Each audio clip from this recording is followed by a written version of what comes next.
Manchester United étant aussi actif pendant ce mercato qu'au pressing de l'adversaire, on a décidé de lancer un arc sur la Coupe du Monde des clubs, en ayant évidemment les yeux sur ce qui se passe du côté d'Old Trafford, hein.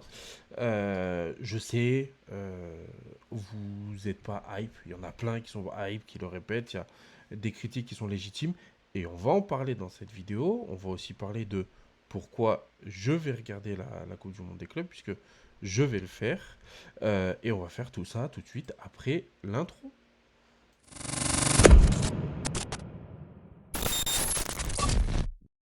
Bon, alors avant qu'on commence à parler de l'historique de cette Coupe du Monde, très rapide, vous inquiétez pas, euh, je vais vous demander de liker, de vous abonner, de commenter. Dites-moi à quel point cette Coupe du Monde vous hype et est-ce que je vous ai convaincu de la regarder, même si c'est pas mon but, c'est juste de vous expliquer pourquoi je vais la regarder. Euh, donc voilà. Alors, petit historique de la Coupe du Monde des clubs.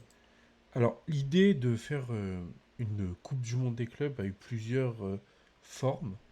Et ça a commencé dans les années 50-60 avec la Coupe intercontinentale.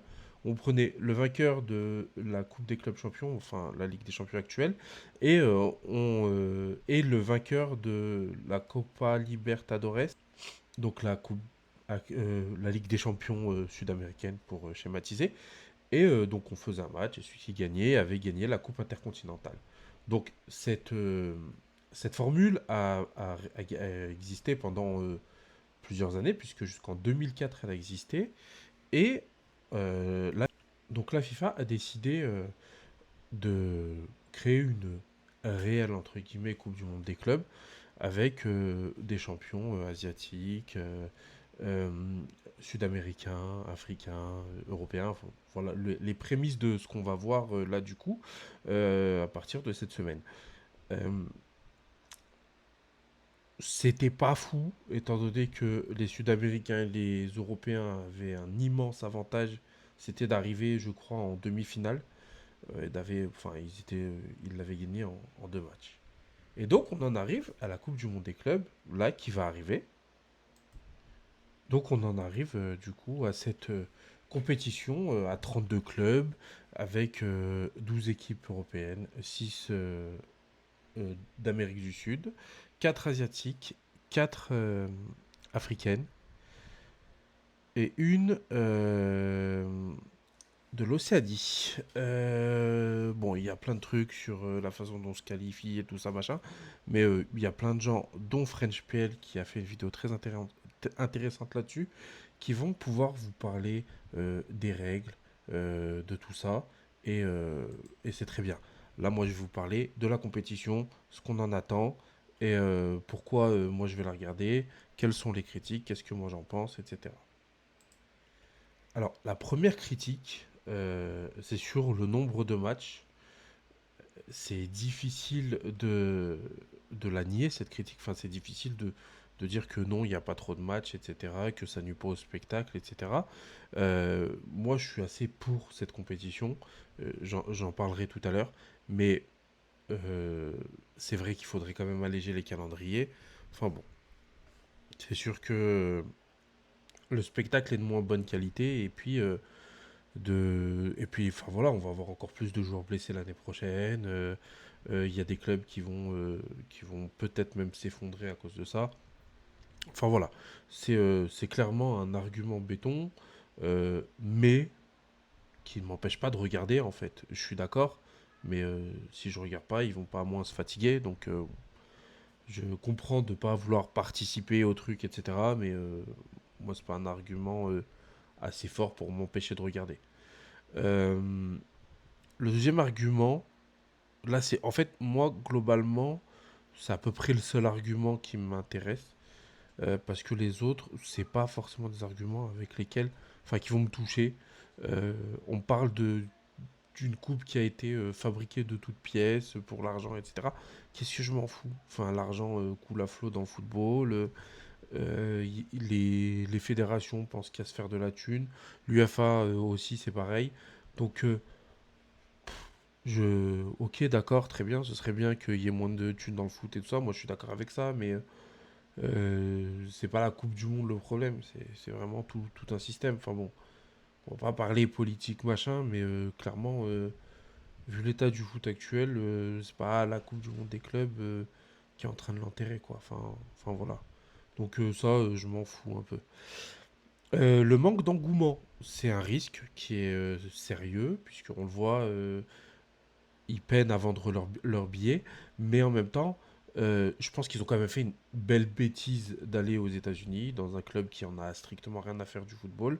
Alors que si tu avais fait ça en Europe, enfin, moi j'ai déjà été à Madrid en période d'été, enfin en été, c'était pour les vacances et il y avait un match de préparation. Je me suis dit, tiens, va y aller. Et je vais y aller. Bah, la queue pendant des heures. Et on s'est fait refouler parce qu'il n'y avait plus de place. Donc, on va jamais en Europe rater une occasion d'aller voir des très gros joueurs.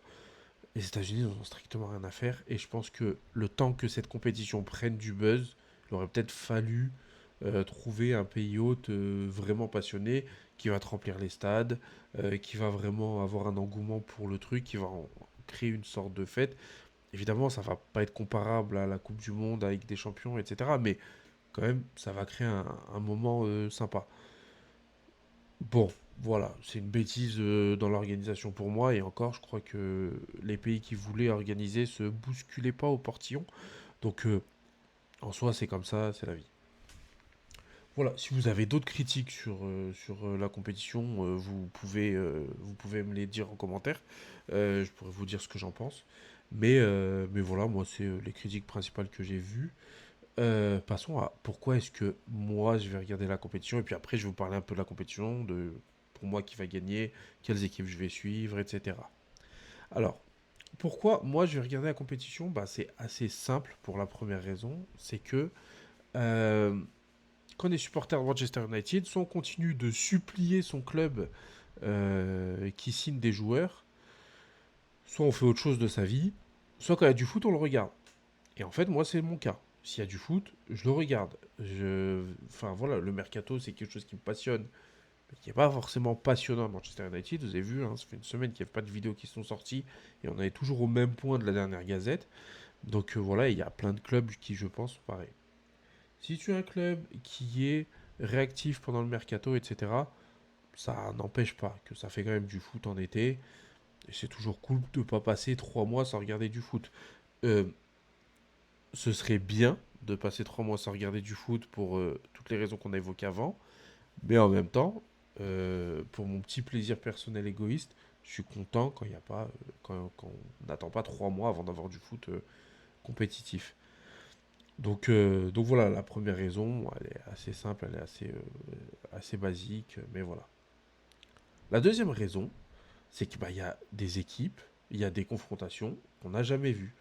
Euh, on, on va voir ce que donne le Wydad, ce que donne Botafogo, ce que donne l'Inter Miami, ce que donne Al Ahly, enfin voilà, ce que donne Al Hilal aussi en Arabie Saoudite. Enfin, il y a plein de River Plate, il y a plein de clubs que j'ai envie de voir, que j'ai envie de voir se mesurer aux gros clubs, surtout que, et c'est là où je pense la FIFA a bien géré, même si on peut se plaindre de l'argent, mais en fait, avec le giga prize money qui est donné aux vainqueurs pour gagner un match, etc., il va y avoir de l'enjeu. Les équipes vont jouer le jeu, ils vont vouloir gagner. Ils vont vouloir gagner déjà la compétition, mais en plus de ça, les matchs. Parce qu'un match rapporte énormément d'argent aussi.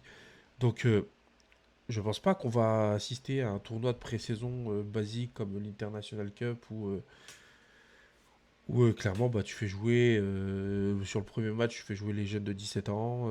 C'est que au troisième match pendant 10 minutes que tu vas voir les titulaires. Enfin bon, je pense pas qu'on va assister à ça. Il y a vraiment des clubs qui ont envie de la gagner et qui ont montré qu'ils avaient envie de la gagner. Les mercato en attestent, puisque sur une semaine, il y a beaucoup de clubs qui vont jouer cette compétition, qui ont vraiment mis la main à la poche. Et ça montre qu'ils veulent gagner. Euh, on en arrive aux joueurs aussi. Il y a plein de joueurs que j'ai envie de voir. J'ai envie de voir les joueurs dans leur nouveau club. Hussein au Real Madrid, Alexander Arnold au Real Madrid. Il y a Cherki à Manchester City, même si j'espère qu'ils vont perdre, mais en soi, voir Cherki à City, ça fait quand même. Enfin voilà, c'est une curiosité. Vous savez que j'ai beaucoup milité pour qu'il puisse venir à Manchester United. sans succès, hein, mais voilà. Et du coup, il y a tout, enfin voilà, il y a le recrutement qui a été fait par les équipes où je suis quand même assez curieux de voir ce que ça va donner. Comme ça, enfin, c'est la première fois qu'on voit des joueurs jouer une semaine après avoir été recrutés, à part en hiver, mais voilà, donc c'est quand même assez intéressant à voir. Euh, il y a aussi les joueurs qu'on connaît pas. Il y a Esteva Willian, là, le petit joueur de Chelsea qui va jouer dans son club. Je crois qu'il joue à Palmeiras, si je dis pas de bêtises.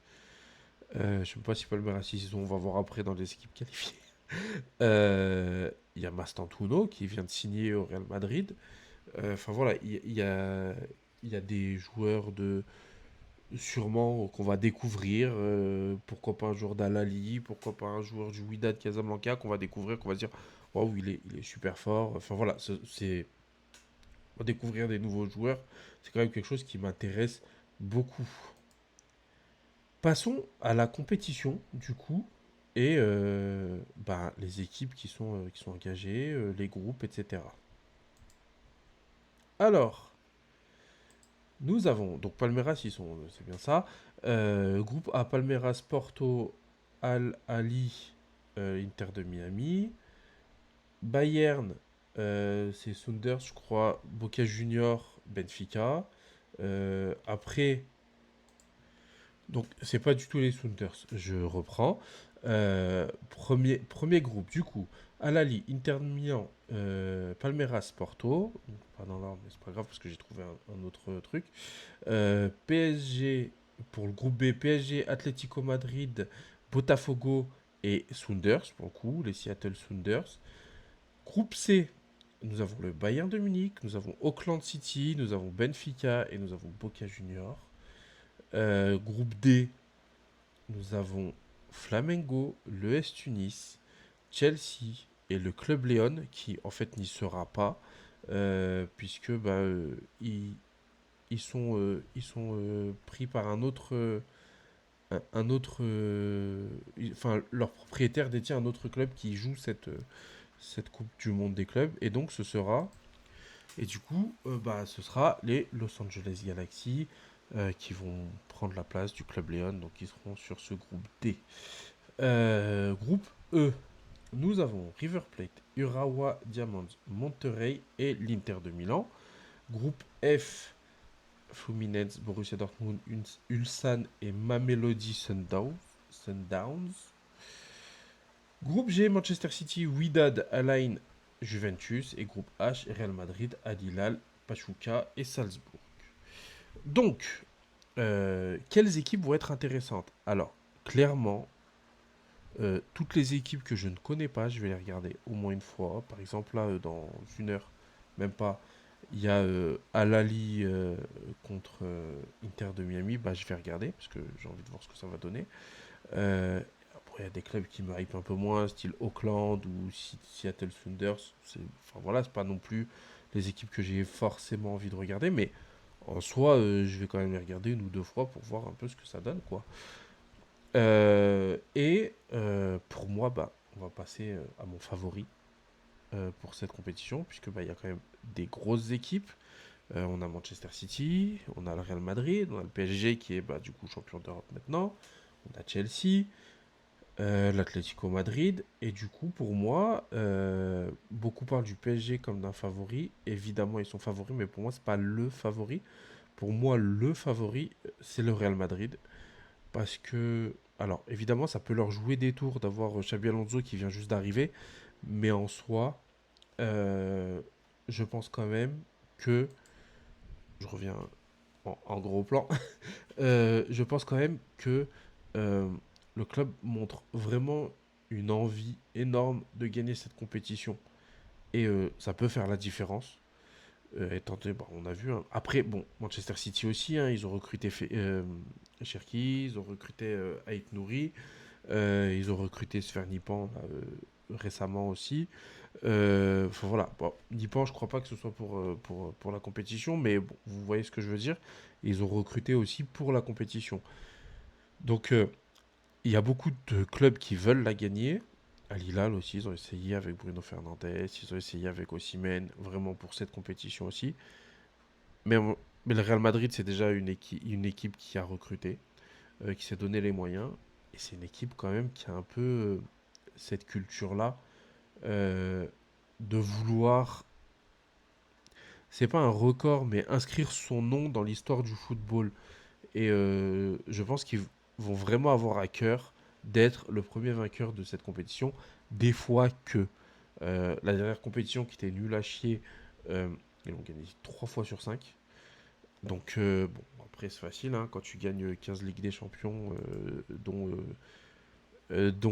5 sur très peu de temps, évidemment. Mais euh, ils vont. Enfin, ils ont quand même eu cette envie. Ils n'ont pas envoyé que des équipes de merde. Ils ont les joueurs qui ont été là, qui ont été quand même aussi assez impliqués pour gagner cette compétition. Donc voilà, pour moi, c'est les grands favoris. Pour moi, hein, les grands favoris. Après, derrière, pour moi, c'est le PSG City. Et après, bon, bah, tous les clubs un peu bons. Je dois avouer que je connais pas beaucoup ce que valent les clubs. Genre River Plate, pour moi, c'est un nom qui me donne envie parce que je connais plein de joueurs qui ont été issus de là-bas. Mais je sais pas ce que ça vaut aujourd'hui. Je regarde pas le championnat sud-américain. Et c'est un autre intérêt, peut-être que ça va me donner envie de le suivre. Alors, de loin, parce que je vais pas me réveiller à 2 heures du matin pour les regarder. Mais vous voyez ce que je veux dire. Donc voilà. Je sais pas ce que vous en pensez. Je pense que bon, la vidéo fera pas énormément de vues. Mais en tout cas, on lance cet arc-là sur la chaîne, puisque on va suivre la Coupe du Monde des clubs sur la chaîne de l'Académie. Ça va nous occuper cet été. Évidemment, on garde un œil sur ce qui se passe à Manchester United en Première Ligue pour pouvoir en parler. Mais voilà, je suis assez content de couvrir cet événement, on va dire. Donc voilà, on se retrouve du coup très vite, peut-être même demain soir pour parler de la première journée, puisque on aura eu le match entre l'Inter de Miami et Al-Ahly. Je vous rassure, je ne vais pas vous faire un débrief de tous les matchs, mais il y aura eu aussi Inter PSG, Atlético Madrid, qui va être un match intéressant. Donc voilà. On se retrouve donc sûrement demain soir. À très bientôt.